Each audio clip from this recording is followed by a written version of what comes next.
Para mí, Margot es un artista polifacético, como lo demuestra sus trabajos en fotografía, escultura, dibujo, grabado, pintura. Investigadora del trazo, de la forma minimalista y gran exploradora de los materiales. Está siempre clara en su precisión estética, tiene elegancia en la ejecución de la obra y con una gran economía de medios expresivos. Recuerdos, memorias, hechos, experiencias e interés en la naturaleza han sido su fuente de inspiración, pero no en un sentido figurativo representación, sino conceptual, simbólico y metafórico. Con cierto carácter autobiográfico ligado a sus herencias y a sus características personales, la obra de Margot Neuhaus, con sus trazos de color, interroga el misterio de la vida y de la creación, y con un acentuado minimalismo cromático y en la forma, tendiendo siempre a un lenguaje formal sencillo, pero que encierra una profunda narrativa poética visual ligada al espíritu y a las emociones del ser humano.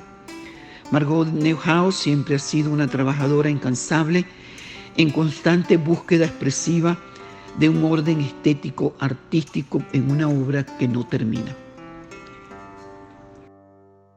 The Art Museum of the Americas presents Margot Neuhaus of Darkness and Light, curated by Aneta Georgievska-Schein. The artistic trajectory of Margot Neuhaus began in Chicago during her studies of psychiatric social work and her work as a psychotherapist. Within a few years, she was living in Washington, D.C. with her husband and 2 children, deeply engaged in art making. Over the following decades, she created works in a variety of media and took part in exhibitions both in the United States and internationally. As of 2021, she and her husband reside in Ann Arbor, Michigan, closer to their adult children. Both of them moving from one place to another is simply part of life. Her husband grew up in a German Jewish family in Brazil. She was born in Mexico to parents from the Polish Jewish community of Krakow and Lvov. Her mother and father escaped the horrors of World War II. Most of the members of their family did not. Like millions of other Jewish people, they perished in concentration camps. The work of Margot Neuhaus is inseparable from these aspects of her biography and the influences of the various places she has called home throughout her life.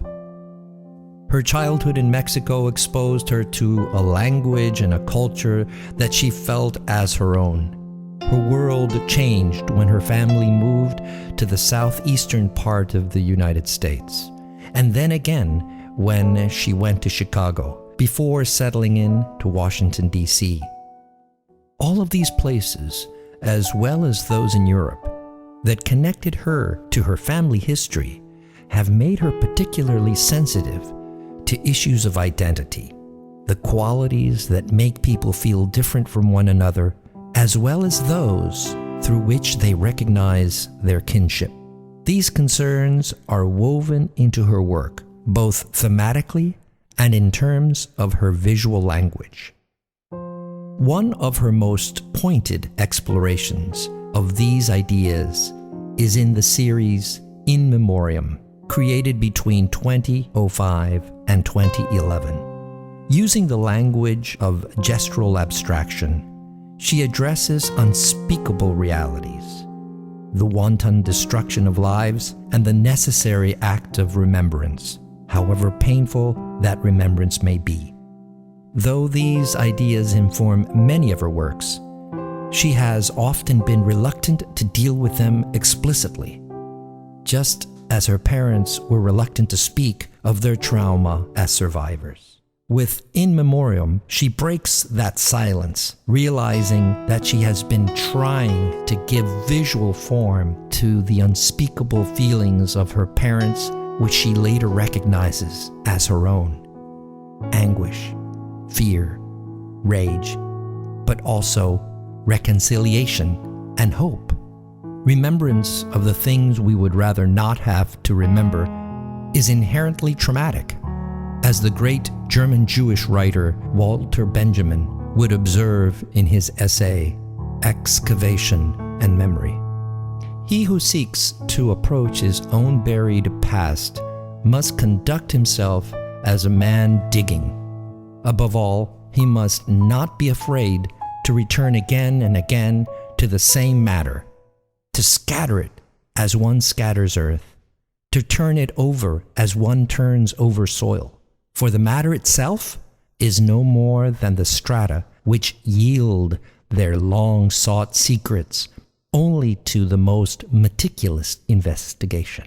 That is to say, they yield those images that, severed from all earlier associations, reside as treasures in the somber rooms of our later insights, like torsos in a collector's gallery. Closely related to this series is the cycle of paintings called Outcry, dated between 2016 and 2020. These are some of the largest and most ambitious of her two-dimensional works. Rather than tell stories, the artist uses powerful abstract forms to give voice to emotions that defy language. Like in Memoriam, Outcry is about her dismay at the human capacity for cruelty. As she points out, however, these works express an existential pain that goes beyond the personal history and relates to the suffering of the most vulnerable members of our community, including minorities and refugees. In contrast to the somber tones and dynamic brushstrokes that define these raw gestural works, the series Light Motives, dated between 2008 and 2013, is about the feeling of hope that could sustain a person even when present as a mere glimmer of light. Created after In Memoriam, these highly refined minimalist works on paper hint at illumination, both literally and metaphorically.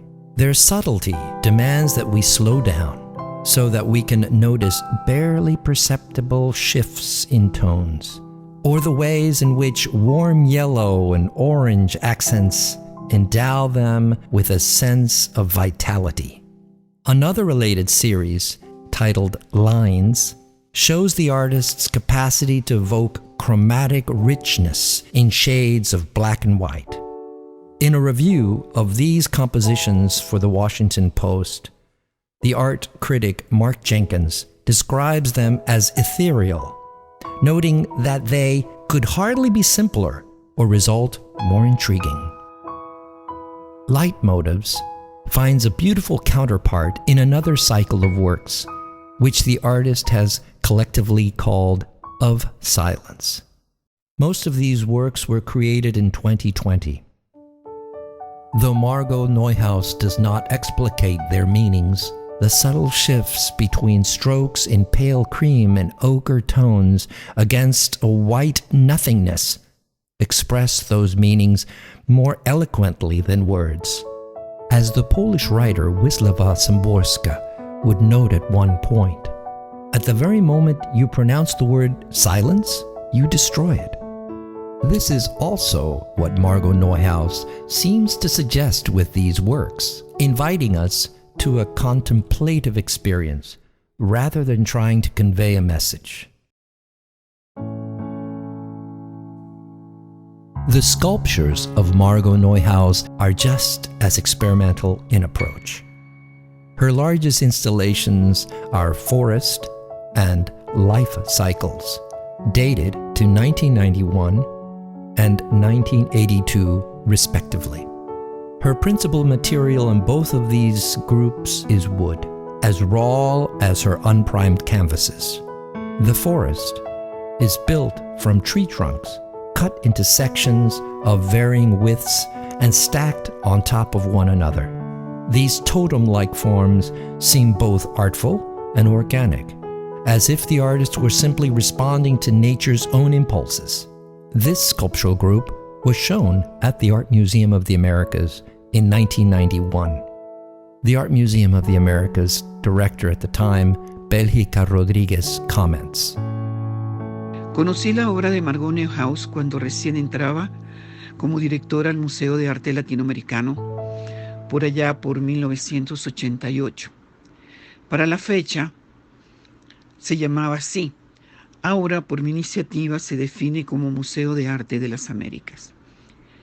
Invitada a formar parte del comité de selección para sus exposiciones del Fondo Monetario Internacional, me encontré con la aplicación de Margot, con una obra que me llamó poderosamente la atención, y así comenzó mi genuino interés por su trabajo. De ello puede testimoniar la instalación de esculturas en el patio del edificio OEA y el museo, y también las múltiples exposiciones colectivas a las que le invité a participar. This dynamic exchange between shapes born from the natural processes and those created by human agency feels even stronger in Life Cycles, which was exhibited first at the Earth 5 Environmental Sculpture Show in Glen Echo, Maryland in 1982. This installation was also used for a site-specific performance incorporating poetry and dance. In contrast to the monumental installations like Forest and Life Cycles, the site-specific sculptures, Mist and Stillness, represent a search for a delicate balance between movement and stillness, materiality and absence. In another series of smaller sculptures, the artist invites us to look at the wonderful variety of patterns created by nature in the process of growth and aging of a tree. The gaps between the individual sections create a paradoxical sense of extension, or even continuation of life, despite our realization that what we are seeing are just relics of a once living being. In many of her three-dimensional works, Neuhaus explores seemingly unlikely relationships between forms and materials. The resulting structures are often as rich with emotions as what one might expect from traditional figurative objects. Though the artist often emphasizes the principle of play and improvisation, there is always a sense of deliberateness in what she is trying to express. As the critic Mary McCoy has observed about her approach, the quest for order and structure is Margot Neuhaus's theme.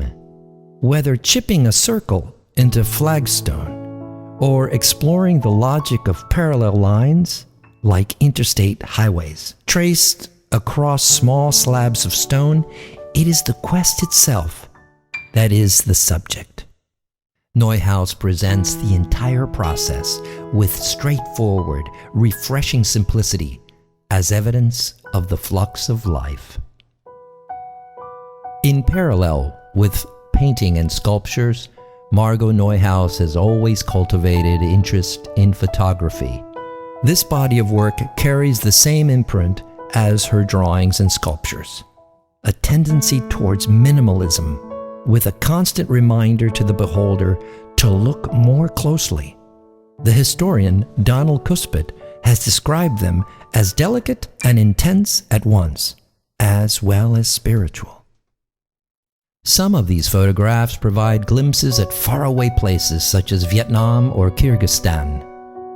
Many others are about the wonders of nature that can be discovered in one's immediate environment. In her case, the forests near her studio in Virginia. These tranquil, often hazy views of nature are just one segment of her photographic oeuvre. Her ability to focus on facets of the visible world that one might easily overlook is even more emphasized in her close-up of flowers, both those at the peak of their bloom and as they die away in front of our eyes. And just as in her paintings and works on paper, these images affirm that less is always more. They invite us to take the time to look and think, and thus perhaps even to feel some of the artist's own sense of joy as she discovers these motifs. Margot Neuhaus speaks about her working process as a form of play with materials, textures, and patterns. She tries to observe and respond to the medium itself, the language of the wood grain, the surface of the paper, the fluidity of the paint. As she has often noted, she feels most fortunate when the communication with her material goes beyond herself and becomes part of larger order. In moments like that, as she also adds, something within her changes, and so does the work itself. The door has been opened a crack and a bit more light let in.